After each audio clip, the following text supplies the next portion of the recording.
Ce truc va réveiller votre PC! J'ai acheté cet adaptateur car je n'avais plus de SATA disponible sur ma carte mère et je voulais rajouter un disque dur et essayer d'avoir un meilleur taux de transfert. Bien qu'il y ait un port M2 sur ma carte mère, son utilisation désactiverait 2 des ports SATA, donc hors de question de l'utiliser. Je me suis donc rabattu sur cet adaptateur qui permet de brancher un SSD NVMe sur un port PCI Express. Et j'ai eu un peu peur de certains commentaires qui parlaient de carte mère grillée après avoir utilisé ce système, mais j'ai quand même pris le risque. Dans la boîte, il y a un mode d'emploi, un petit tournevis et l'adaptateur avec son dissipateur de chaleur déjà monté. L'adaptateur a des découpes pour pouvoir le brancher sur quasiment toutes les tailles de port PCI. Les vis du dissipateur sont un peu dures à dévisser, mais ça va. Il y a aussi des pads de pâte thermique de différentes épaisseurs à coller sur le SSD pour qu'il fasse bien contact avec le dissipateur de chaleur. Je l'ai couplé à un SSD NVMe de 2 Teraoctets, le P310 de chez Crucial, qui peut monter à 7 GB par seconde, ce qui est énorme. Pour l'installer, il faut retirer la vis de maintien, insérer le SSD dans un angle de 30 degrés et de bien pousser pour l'enfoncer, puis il faut abaisser et remettre la vis de maintien et le tour est joué. Dans l'ensemble, le système fait solide et bien construit. La fixation dans le port PCIe est un peu spéciale parce qu'il est retenu d'un côté mais pas de l'autre, ce qui fait que l'adaptateur bouge un peu de haut en bas dans le port PCI. Mais pour retirer l'adaptateur, il faut quand même franchement tirer dessus. Il ne risque pas de tomber de lui-même. Pour faire mes tests, j'ai installé le SSD seul sans le dissipateur pour ne pas gâcher de la pâte thermique pour rien. Et le tout fonctionne très bien. Le SSD monte à 37 degrés, ce qui est très convenable. Le SSD est reconnu par Windows sans aucun souci. Il faudra aller dans le gestionnaire de disques, clic droit sur ce PC, gérer, gestion des disques. Une fenêtre va apparaître pour dire qu'il a détecté un nouveau disque. Il faudra ensuite le formater en NTFS ou en FAT selon votre utilisation. En termes de taux de transfert, j'avais du 400 MB par seconde, ce qui n'était pas normal vu que j'ai du 500 MB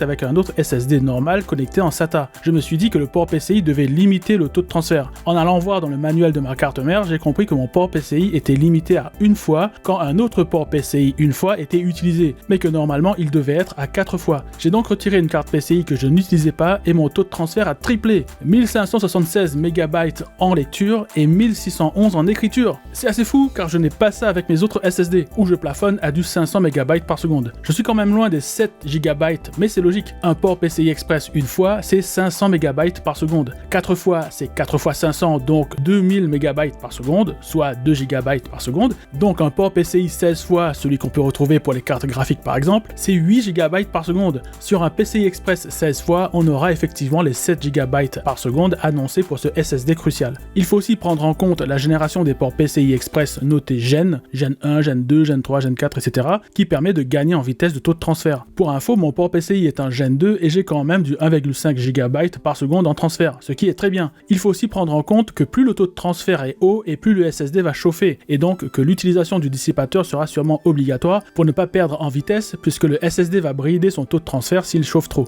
Fait étonnant, Crystal Disk Info ne voit pas le SSD branché sur l'adaptateur et Open Hardware Monitor voit le SSD mais il n'a accès ni au nom ni aux informations de température. Je suis assez surpris et plutôt content de cet adaptateur. On verra dans le temps ce que ça donnera. Perso, je vais le laisser sans le dissipateur de chaleur car comme mon PC est limité à 4 fois, je ne pourrai pas aller plus haut en termes de débit et donc le SSD ne chauffera pas plus que ça. En tout cas, si vous n'avez plus de port SATA et que vous cherchez un moyen pour rajouter un SSD dans votre PC, cet adaptateur est une bonne solution. Il existe aussi des cartes où vous pouvez mettre plusieurs SSD NVMe, mais le débit du PCI sera partagé entre tous les SSD. Donc si vous avez un port PCI Express une fois, vous n'aurez pas un gain de fou en termes de performance si vous avez plusieurs SSD branchés dessus. Je vous mets des liens d'affiliation vers ces produits en description de cette vidéo. Merci d'avoir regardé cette vidéo, j'espère qu'elle vous sera utile. Partagez-la si vous connaissez quelqu'un qui en aurait besoin. Suivez-moi pour plus de vidéos. À la prochaine pour un nouveau test.